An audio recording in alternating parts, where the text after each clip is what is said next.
अस्सलाम वालेकुम जी, मैं अली हसन और आप देख रहे हैं न्यूट्रल्स।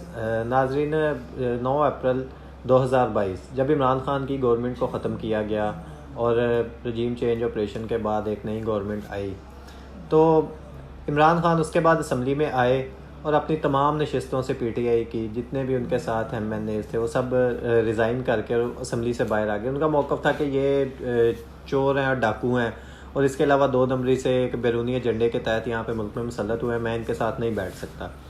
खैर, उन्होंने रिज़ाइन किया। तब असद कैसर साहब तो ऑलरेडी रिज़ाइन कर चुके थे, जो स्पीकर कौमी असम्बली थे, लेकिन डिप्टी स्पीकर जो थे वो तब भी जो है कासम सूरी ही थे। वो जाते जाते वो रिज़ाइन जो है वो सारे एक्सेप्ट कर गए थे, लेकिन इस गवर्नमेंट ने उन रिज़ाइन को रोका हुआ था, इलेक्शन कमीशन ने भी। उनमें से इलेक्शन कमीशन ने अब 11 इस्तीफ़े जो है ना वो मंजूर किए थे और उसके लिए इलेक्शन कमीशन ने डेट अनाउंस की 25 सितंबर की, कि 25 सितंबर को इन हलकों में इंतखाबात होंगे। इलेक्शन कमीशन की इस अनाउंसमेंट के बाद इमरान खान जो है वो पूरी तरह से फ्रंट फुट पे आ गए। उन्होंने जो है ना अपनी इनिंग्स का आगाज़ कर दिया। उन्होंने आते ही बताया, उन्होंने कहा कि ये जी 9 की 9 सीटों से जो है ना इमरान खान, मैं खुद यानी कि इलेक्शन जो है ना वो कंटेस्ट करूँगा।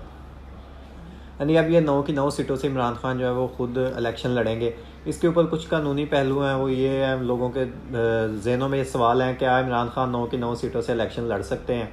पहली बात तो ये है कि वो लड़ सकते हैं। उसकी वजह है, पिछले दिनों आपने देखा कि चौधरी परवेज़ लाई वो स्पीकर थे, लेकिन उन्होंने वज़ीर आला का इंतखाब लड़ा और जैसे ही वो वज़ीर आला का इंतखाब जीते, स्पीकरशिप ऑलरेडी उनकी ख़त्म हो गई और वहाँ पे नए स्पीकर का इंतखाब हो गया। इसी तरह जैसे ही इमरान खान अगर इन 9 की 9 सीटों से इलेक्शन कॉन्टेस्ट करके जीत जाते हैं, तो जिस भी एक सीट के लिए वो कौमी असम्बली की नशिस्त का हलफ उठाएंगे, तो एक उनकी जो इस वक्त मियाँ वाली की सीट है ऑलरेडी वो तो ख़त्म हो जाएगी और बाकी 9 में से 8 तो उन्हें छोड़नी ही पड़ेंगी, यानी 9 की 9 दोबारा से खाली हो जाएंगी।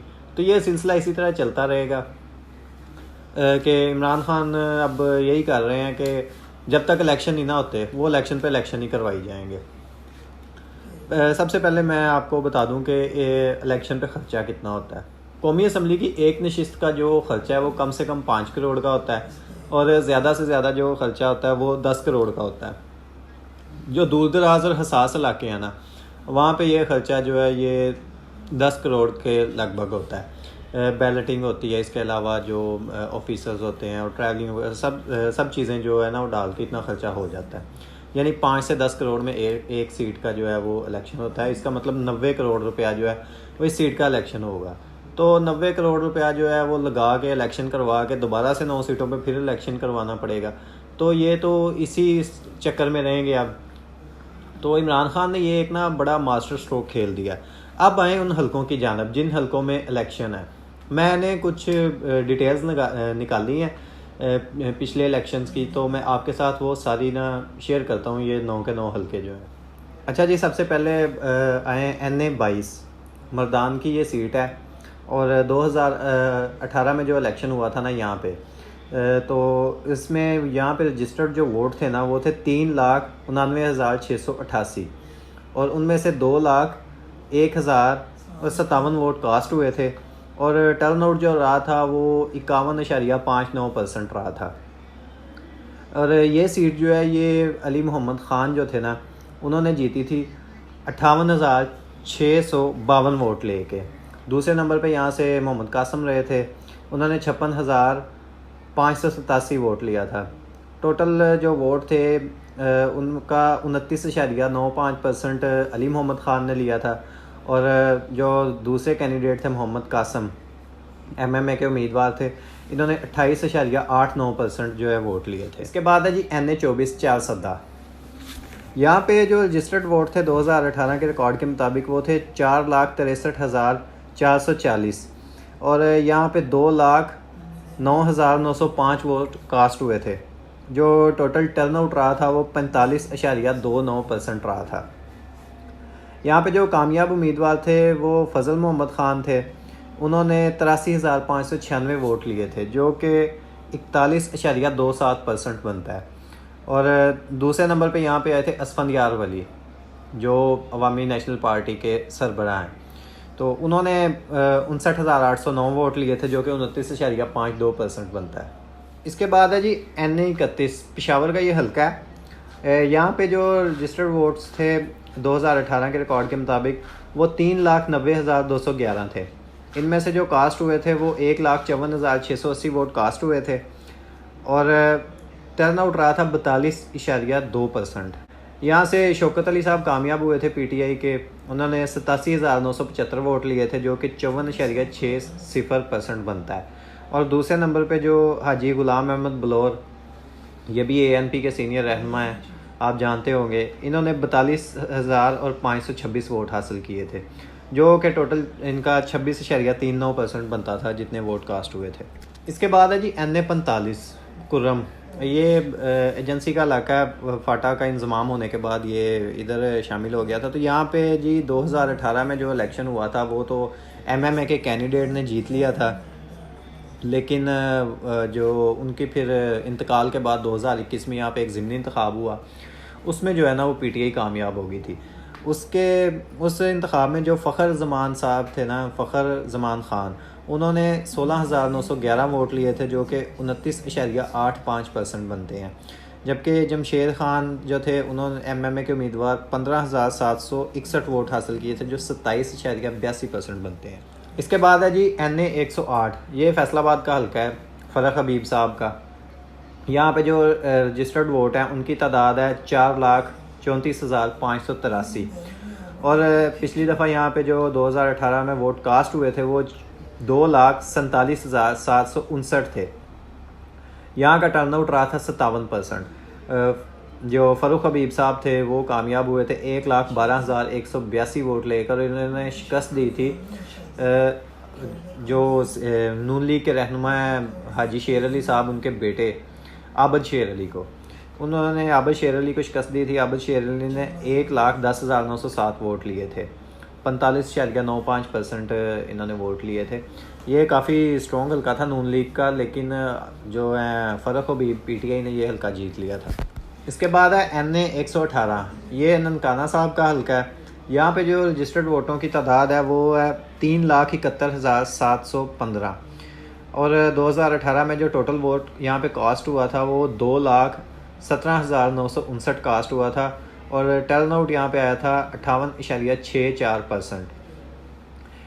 ब्रिगेडियर एजाज शाह जो हैं PTI के, उन्होंने ये सीट जीती थी। इन्होंने 63,918 वोट हासिल किए थे, 30.6% जो बनता है टोटल कास्टिंग वोट्स का। दूसरे नंबर पे थे मनसब अली ख़ान खरल साहब, मुस्लिम लीग नून के थे। उन्होंने 61,395 वोट लिया था जो कि 29.39% बनता है। इसके अलावा जी 3 हल्के हैं कराची के। एक है NA237 मलीर कराची का ये हल्का है। यहाँ पे रजिस्टर्ड वोटों की तादाद है 2,83,882 और 2018 में यहाँ पे जो वोट कास्ट हुए हैं वो 1,19,870 कास्ट हुए थे और टर्न आउट जो आया था वो 42.23% आया था।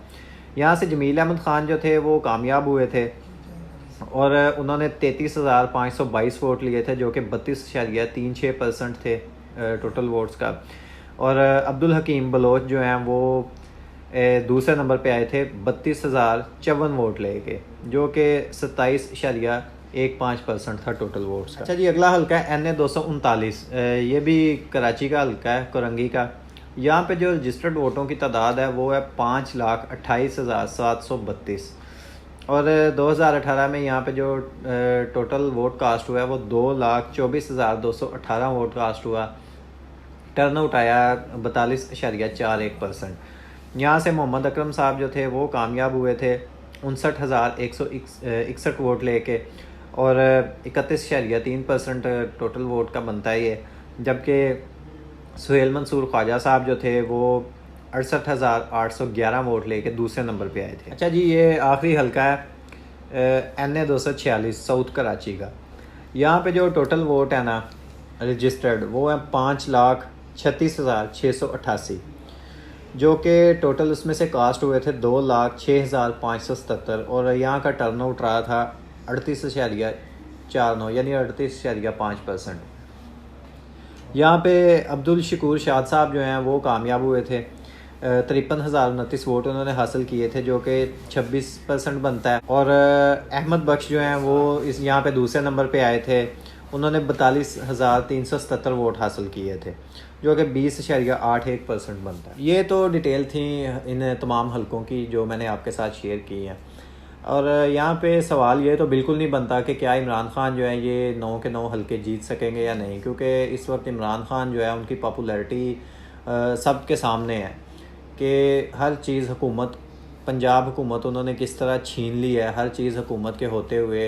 इवन के इतनी बेज़ाब्तगियाँ इलेक्शन कमीशन ने की, उसके बावजूद भी इमरान खान ने पंजाब में मैदान मारा।